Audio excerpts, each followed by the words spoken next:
você assiste hoje no programa Grandes Julgamentos, o processo que aprovou sem restrições a continuidade das pesquisas científicas com células-tronco embrionárias.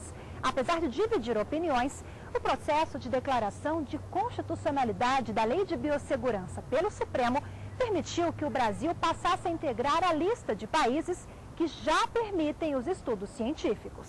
A linha de pesquisa no célula-tronco embrionária é uma realidade hoje no planeta. Então, assim, como que o Brasil poderia ficar fora disso, né? Agora a gente tem que trabalhar também para que um dia toda a população se beneficie disso. Porque sabe o que iria acontecer? As pessoas que têm recurso iriam buscar tratamento fora do Brasil. E aquelas que não têm, sobrariam aqui com a paralisia, a deficiência. Então, o fato do Brasil ter aprovado esse tipo de pesquisa demonstra, assim, até uma democratização de um futuro tratamento. A outra coisa extremamente importante é que logo depois que a lei foi aprovada, houve muitos projetos de pesquisas que avançou o edital e muitos projetos de pesquisas com células-tronco receberam verbas para fazer pesquisas justamente com células-tronco. Quem mora em São Paulo já tinha a possibilidade de fazer pesquisas com células-tronco ou com outras pesquisas, porque nós temos a FAPESP, a Fundação de Amparo à Pesquisa do Estado de São Paulo. Mas para o resto do Brasil, muitos pesquisadores não tinham verba nenhuma para fazer essas pesquisas. E houve então um edital de verbas federais pela primeira vez, para justamente fazer pesquisas com células-tronco, e que estava amarrada à lei de biossegurança. Eles diziam, se a lei for aprovada, nós vamos fazer o edital, e realmente o edital saiu logo depois. A Constituição, no artigo 6º, faz da saúde um direito fundamental. E nós sabemos quantos cadeirantes estão à espera das pesquisas com células-tronco embrionárias.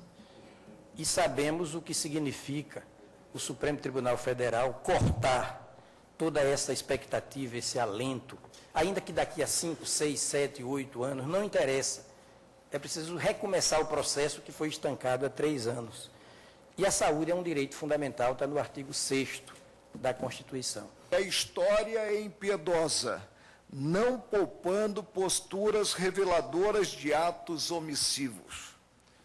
Cumpre a esta Corte a guarda da Constituição Federal e a estará implementando a todos os títulos, sob as mais diversas óticas, vindo a julgar improcedente o pedido formulado nesta ação direta de inconstitucionalidade, mantendo a esperança, sem a qual a vida do homem torna-se inócua. Bem o disse a pró-reitora de pesquisa e coordenadora, já citada, do Centro de Estudo do Genoma Humano da Universidade de São Paulo, professora Maiana Zatti, ao ressaltar nas páginas amarelas de Veja que a terapia com células-tronco pode ser considerada como o futuro da medicina regenerativa. Entre as áreas mais promissoras está o tratamento para diabetes, doenças neuromusculares, como as distrofias musculares progressivas e a doença de Parkinson. Com as células-tronco, também se poderá promover a regeneração de tecidos lesionados por causas não hereditárias, como acidentes ou pelo câncer. Digo eu, então, que se aguarde o amanhã, não se apagando a luz que no Brasil surgiu com a Lei 11.105 de 2005. Acompanho o presidente e o ministro relator no voto proferido e os que o seguiram, e julgo improcedente o pedido formulado na inicial, assentando, portanto, a harmonia do artigo 5º da lei atacada com a Constituição Federal, notadamente com os artigos 1º e 5º e com o princípio da razoabilidade. É como voto.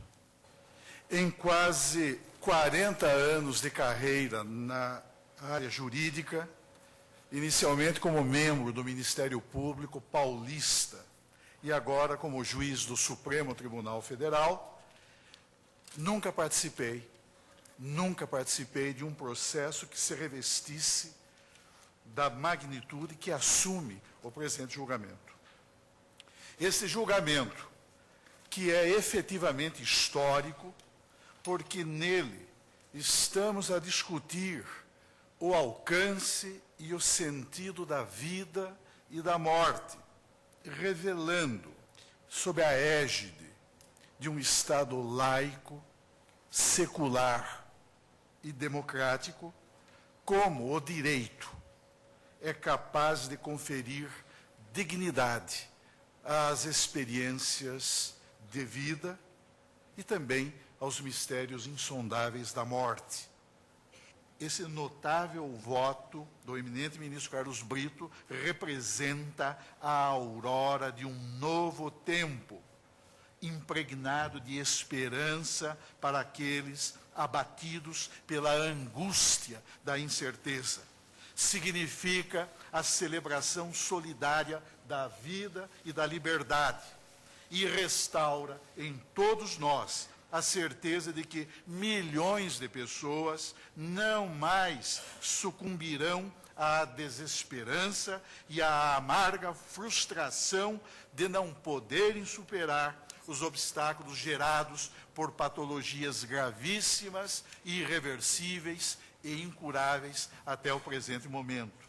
Em uma palavra, senhor presidente, o luminoso voto proferido pelo eminente ministro Carlos Brito permitirá a esses milhões de brasileiros que hoje sofrem e que hoje se acham postos à margem da vida, o exercício concreto de um direito básico e inalienável, que é o direito à busca da felicidade e também o direito de viver com dignidade, direito de que ninguém, absolutamente ninguém, pode ser privado.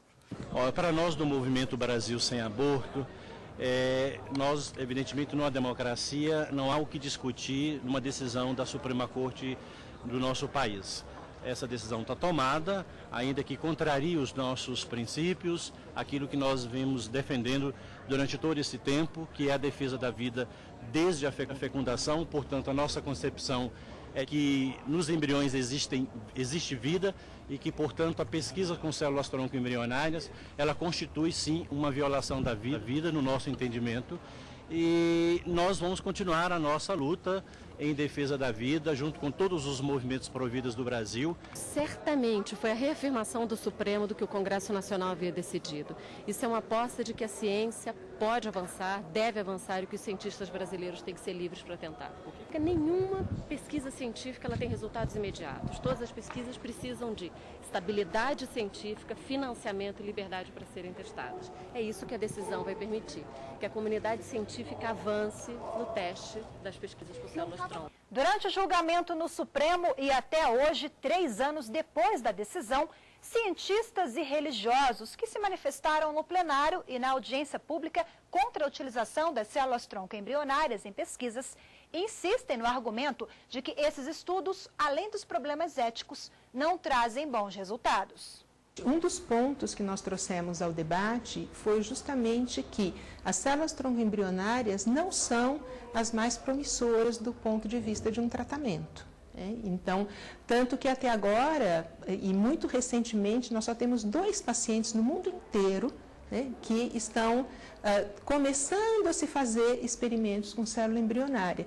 O grosso das pesquisas com células tronco e com promessa de ter um efeito para a cura, ou pelo menos para a melhora dos pacientes, são ou as células tronco adultas, que são aquelas que a gente tem no nosso próprio corpo, as células de cordão umbilical, e hoje em dia também, e naquela altura já começou isso, e nós trouxemos isso ao julgamento, que são as células tronco pluripotentes induzidas, que é um grupo de células que você modifica alguma coisa nos seus genes, para que ela comece a se comportar de um modo mais próximo às embrionárias. né? Então, essas células é que hoje em dia o mundo inteiro investe mais nelas do que nas embrionárias, porque elas são mais promissoras do ponto de vista de um tratamento e não trazem os problemas éticos que as embrionárias trazem. Eu acho que também você trazer um excesso de esperança de cura, às vezes faz a pessoa não pensar que naquela situação em que ela está, ela também é digna e ela também pode ser feliz.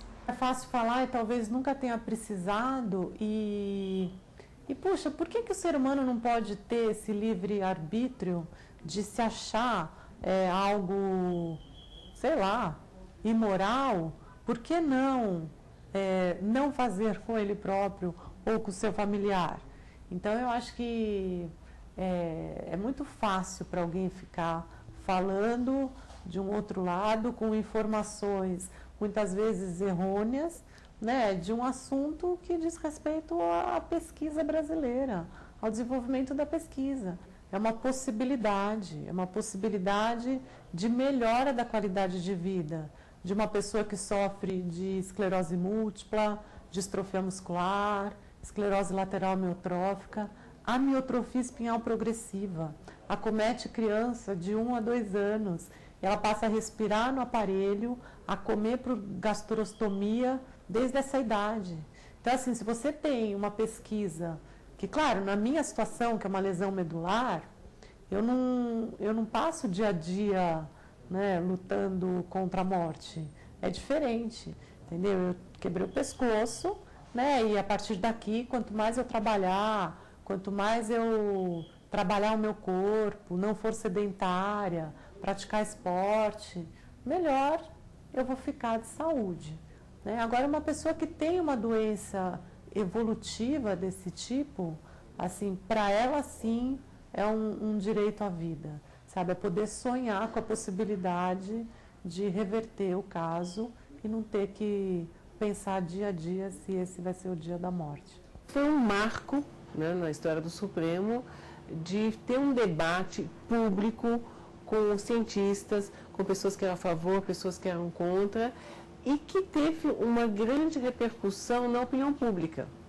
Então foi muito importante porque a opinião pública teve chance de ouvir o que eram essas pesquisas, qual era a importância dessas pesquisas, desmistificar mitos, né? Por exemplo, se dizia que a gente ia arrancar perninhas e bracinhos de fetinhos, quando na realidade a gente só trabalha com embriões que sobram em clínicas de fertilização, que nunca vão ser implantados e que, se não for usados para pesquisa, eles vão para o lixo. O Grande Julgamentos do STF fica por aqui. Obrigada pela sua companhia e até o próximo programa.